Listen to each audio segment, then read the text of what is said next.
You know, we use them every single second of every day, and we don't even think about it. I mean, they're in your toothpaste, the building you're in, the car you drive. They are literally the invisible foundation of modern life. And I'm talking about minerals. So today, we're going to dig deep, pun intended, to uncover their story.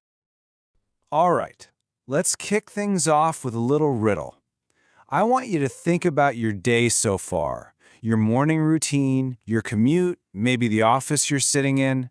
What in the world do toothpaste, a skyscraper, and a car all have in common? It sounds like a trick question, right? But the answer is something you probably never, ever think about, even though it connects all of these things. Yep, you guessed it, or maybe you didn't. They're all made from minerals. Let's just zoom in on the toothpaste for a second, because this is wild. The stuff that actually scrubs your teeth clean, that's silica and limestone. That bright white color, titanium oxide. And get this, that little sparkle you see in some toothpaste, that's mica. Even the fluoride that your dentist is always talking about comes from a mineral called fluoride. It's just the perfect everyday example of how we are literally surrounded by this stuff. Okay, so we know we need them. But what exactly are minerals? And how do they make the incredible journey from deep inside the earth into, our homes and cities? Well, if you ask a geologist, they'll give you a very precise definition. A mineral is a substance that's found in nature. It's homogeneous, which is just a fancy way of saying it's the same stuff all the way through, and it has this really specific, orderly internal structure. It's like a crystal. And that rule applies to everything from the softest talc you can imagine to the hardest diamond. But here's the thing. We don't usually just stumble upon a giant nugget of pure gold or copper. It doesn't work like that. Instead, we find them inside something called an ore. And an ore's pretty simple, really. It's just a rock that has enough of a valuable mineral mixed into it that it's actually worth the money and effort to mine it.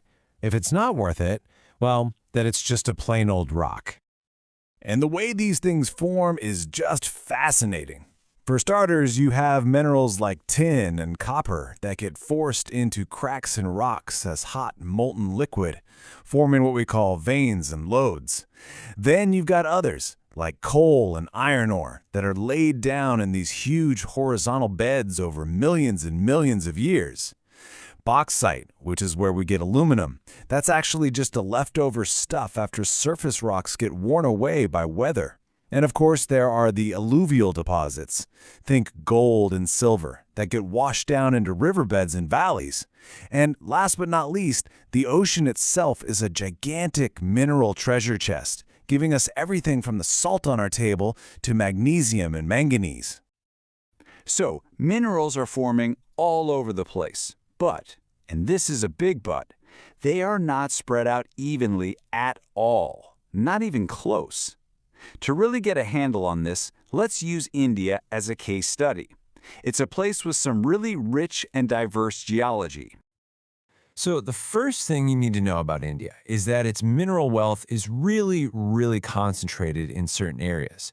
You've got these ancient peninsular rocks in the south that are just a storehouse for coal, metals, mica, you name it. But then you look at the huge flat plains in the north, and there's almost nothing there in terms of valuable minerals. It really all boils down to the geology that's lying right under your feet. Now, when we talk about metallic minerals, we can basically split them into two big groups. First, you have ferrous minerals. Ferrous just means they contain iron, and these are the absolute backbone of all industrial development. We're talking iron ore, manganese, things like that. Get this. They make up about 3/4 of the total value of all metallic mineral production. That's huge. Then, on the other side, you have the non-ferrous minerals. No iron in these. Think copper, bauxite, gold. These are super important for things like engineering and all our electrical industries. And when it comes to ores, quality makes all the difference. Take magnetite, for example. It's the best iron ore you can find, with up to a whopping 70% pure iron. But what's really cool are its magnetic properties. That makes it incredibly valuable for the electrical industry, turning it into this super strategic, must-have resource. And this top-quality ore, it's not found everywhere. It's packed into a few major belts. For instance, check out the Kudramukh mines in Karnataka. The operation there is so massive that it's one of the largest 100% export units in the entire world.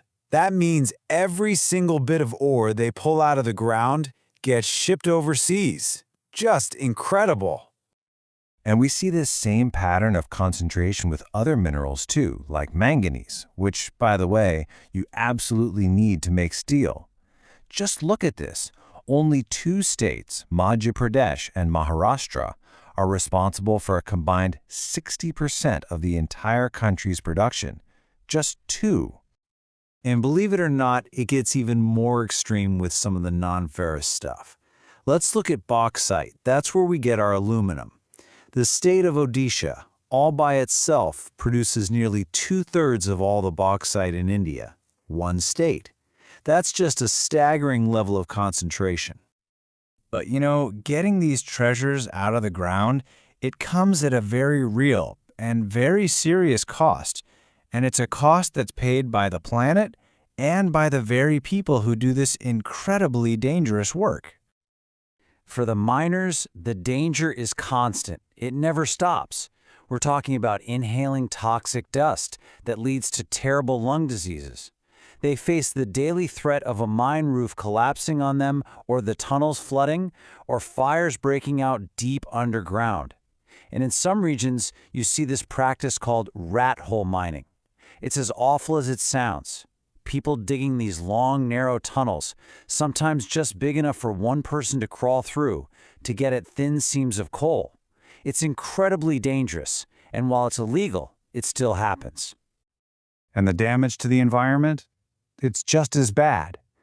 Mining operations can contaminate entire water sources. The waste that's dumped, called slurry, it just degrades the land and the soil. And all that dust doesn't just stay at the mine. It pollutes the air from miles around. It really leaves a deep scar on the landscape, one that can take generations to heal, if it ever does. And all of this, it leads us to a much bigger, much more urgent conversation about our energy and our planet's future. Because, let's not forget, many of these same minerals are our primary sources of energy. And right here, this is the fundamental problem. These resources are finite. Once they're gone, they're gone. They are non-renewable. I mean, the geological processes that create them take millions of years. On a human timescale, they basically never get replaced. We are literally burning through millions of years of Earth's history in the span of just a few hundred years. Think about that. So this brings us to a huge choice, a real fork in the road. We can keep relying on what we call conventional energy, the finite fossil fuels like coal and oil that we know cause massive environmental problems. Or we can really push hard and fast to shift to non-conventional, renewable sources. I'm talking about solar, wind, tidal power, things that let us harness the power of the planet without actually using it up. So, what does that path forward actually look like? Well, it's going to take a huge effort from everyone at every level. On the big industrial scale, it means planning smarter, developing new tech so we can use lower-grade ores, and a massive, massive push for recycling metals. But it's also about us as individuals. It's about making simple choices that have a huge impact. Taking public transport, just switching off the lights when you leave a room, using power-saving devices. It all adds up. It all comes down to a really simple but powerful idea. One that completely changes how you look at the problem. Energy saved is energy produced. See, conservation isn't about giving things up. It's just about being smarter. Every single watt of electricity we save is a watt we don't have to generate in the first place. Look, we can't uninvent the modern world. We're always going to need these materials. So the real question, the fundamental challenge for all of us, is this. As we build our future, how can we balance our undeniable need for these minerals with the health of our planet and the health of its people?